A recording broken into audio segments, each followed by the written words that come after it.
संपूर्ण भारत में भ्रष्टाचार धीरे धीरे काफी बढ़ता जा रहा है और इनकी जड़ें पूरे देश को खोखला करने में लगी हुई हैं। इन भ्रष्टाचारियों के खिलाफ केंद्र सरकार को लगाम लगाने की सख्त जरूरत है। ऐसा ही एक मामला नागौर में देखने को मिला, जहां पर भाजपा के विधायक रेवतराम डांगा, जो कुछ महीनों पहले खुद को काफी ईमानदार बता रहे थे और उनका वीडियो भी सोशल मीडिया पर वायरल हुआ था, जिसमें उन्होंने कहा था कि कमीशन मांगने वालों के खिलाफ सख्त कार्रवाई करनी चाहिए और ये खुद आप उनकी जुबान से सुन सकते हैं। भ्रष्टाचारी, अरे बेटी का बाप, मैं भ्रष्टाचारी, मारा बाप दादा आज तक हाल तक तो हाँ को नहीं, आज तक तो घड़ी खान ने टक्की हुई जेल माने मांगी बडेरा की पुण्य ही है। मैं मांगा मार्ग बार मार्ग जान मार्ग हमार मार्ग रहमान मांगी आती है तो हाफती है तो न तो कटी बिल्ला में हाथ घालना न माने भगवान करे हाफ गोइडो खावे, कोई बिल्ला में हाथ घा ली क्यों मांगे बटेरा की पुण्य ही है। न तो माने हल्ली आसमान में उड़नो, न माने मांगो धरातल पर रहनो और मांगी है जी में मां संतुष्टि है। शर्म इतनी मर गई कि कमीशन लेवे। वहीं अब राजस्थान की राजनीति में हलचल मचाने वाला एक सनसनीखेज खुलासा रेवतराम डांगी और कांग्रेस विधायक सहित एक निर्दलीय विधायक का सामने आया है।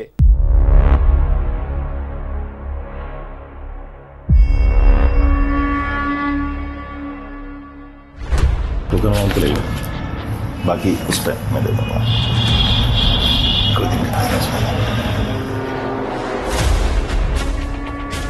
विधायक निधि के नाम पर चल रही कथित घपलेबाजी की परतें जब खुली तो लोगों के होश फाख्ता हो गए। कई कामों में चले से करते हैं,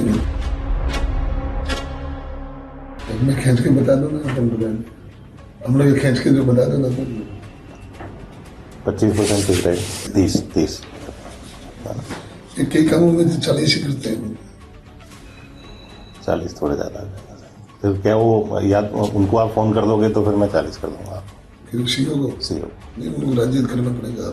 नहीं को क्या फिर ज्यादा मांगते हैं ना, थोड़ा एक बार ऐसा कह देना नहीं, वो आगे अड़ंगा लगा देते हैं। तो मैं कर दूंगा, लेकिन अड़ंगा डालेंगे उस टाइम तो वर्क ऑर्डर होने के बाद में करो, वर्क ऑर्डर उस टाइम पेमेंट के बाद में वर्क ऑर्डर 50% लिया ना उस टाइम सिस्टम ये रहता है। मैं ये नहीं कह रहा था वर्क ऑर्डर होने के बाद में भेजना 50%, ये पहले मैं लिख के देता हूँ आपको लेटर।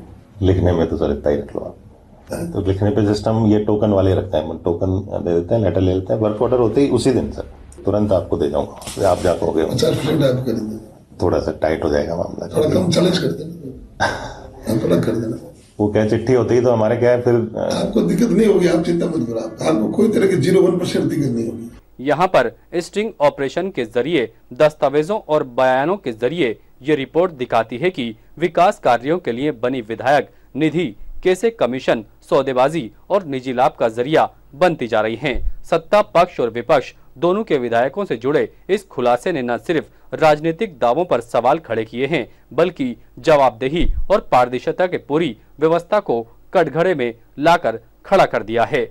इस मामले को लेकर राजनीति भी जमकर की जा रही है। पूर्व मुख्यमंत्री अशोक गहलोत ने सख्त कार्रवाई की मांग रखी तो सांसद हनुमान बेनीवाल ने भाजपा और कांग्रेस पर भ्रष्टाचार करने का गंभीर आरोप लगाया। बेनीवाल ने कहा कि कांग्रेस और भाजपा गठबंधन कर राजस्थान में भ्रष्टाचार फैला रही है, जिन पर कार्रवाई करने की जरूरत है। और निश्चित रूप से राजस्थान के अंदर बहुत बड़ी घटना है कि भारतीय जनता पार्टी कल अपने शासनकाल के 2 साल पूरा कर रही थी और 2 साल पूरा करने के उपलक्ष्य में ये वीडियो वायरल हुआ यहाँ पे, जिस वीडियो में बीजेपी के एक विधायक हिंसक से वो 40% कमीशन की मांग कर रहे हैं और अपने बेटे को भी इन्वॉल्व कर रहे हैं, पैसा भी ले रहे हैं 10 लाख रुपए। ये दुर्भाग्यपूर्ण है, सीधा संघीय ढांचे पर आ रहा है। अगर हम लोग हिंसक विधायक के साथ साथ जो हमारी महिला 2 विधायक कांग्रेस पार्टी की अनीता और तीसरी बयाना रूपा से रितु बानावत, मतलब भ्रष्टाचार के अंदर भी गठबंधन कर लिया दोनों पार्टियों ने कि मिलजुल के राजस्थान को लूटेंगे होगा। तो ये इन्होंने ये कह दिया कि हम खाएंगे और जम के खाएंगे, जो होकर लेना। एक तरीके से बड़ी चुनौती। और मैं अभी एक चैनल पर देख रहा था कि रितु बानावत और विधायकों को जो बयान आ रहे हैं, ये कह रहे हैं हम कार्रवाई करेंगे, हमारा नाम कैसे लिख दिया, पैसे भी खा जाना और गुर्राना। हमने मांग करी है कांग्रेस के राष्ट्रीय अध्यक्ष राहुल गांधी, जेपी नड्डा जी, अमित शाह और इधर मुख्यमंत्री भजन लाल जी से और इनके जो बीजेपी के नेता हैं कि भाई आप इसमें कार्रवाई करें, इन विधायकों के खिलाफ इनको पार्टी से निकालें। और सबसे बड़ी बात देवनानी जी से भी हम लोगों ने बात करी कि आप इनकी सदस्यता रद्द करें। और ये जो साजिश मेरे खिलाफ की गई है वो ये कहना चाहती हूँ कि न मैंने पैसा लिया, न मैंने कोई लेटर दिया, न मेरे सामने कोई भी किसी भी चीज की पैसे से संबंधित कोई बातचीत हुई, लेकिन फिर भी ये खबर छापी गई। तो ये जो टारगेट करके किया जा रहा है मेरे साथ में, वो इसलिए किया जा रहा है कि मैं जनता के हितों की बात नहीं करूँ। लेकिन मैं कहना चाहती हूँ पूरे मीडिया को कि ऋतु बनावट जनता की विधायक है, न किसी के दबाव में पहले आई न अब आई। और जहां तक बात है पैसे के लेन देन की, न मैंने कभी किया न आगे करूंगी। इस मामले को लेकर मुख्यमंत्री भजनलाल शर्मा और विधानसभा अध्यक्ष देवनानी ने भी अपना बयान जारी किया है। विधानसभा अध्यक्ष देवनानी ने कहा कि इस मामले की जांच रिपोर्ट कमेटी को सौंपी गई है। जो भी दोषी होगा उसके खिलाफ सख्त कार्रवाई अमल में लाई जाएगी। अब देखना होगा कि इन तीनों विधायकों के खिलाफ विधानसभा अध्यक्ष क्या कार्रवाई करते हैं। आज एक समाचार पत्र में 3 विधायकों के बारे में जो कुछ छपा है, निश्चित रूप से वह हमारे लिए दुखदायी भी है।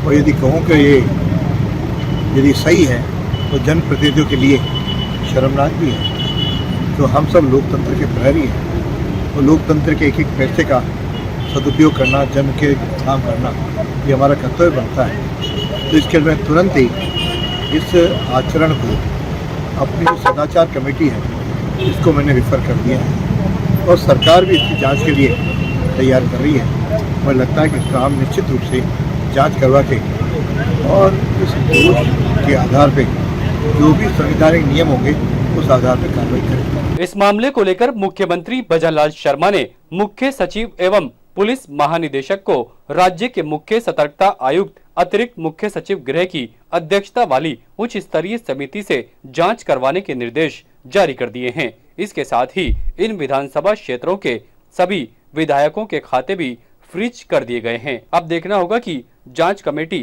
क्या रिपोर्ट सौंपती है। जानकारी में ये भी सामने आया है कि इस पूरे प्रकरण में जो भी अधिकारी दोषी होते हैं उनके खिलाफ भी सख्त कार्रवाई की जा सकती है। यानी कि इस प्रकरण में जो भी अधिकारी शामिल थे उन पर भी गाज गिरने वाली है। ताजा खबरों के लिए देखते रहें सरेराह न्यूज। अपना फोन उठाएं और सब्सक्राइब करना ना भूलें।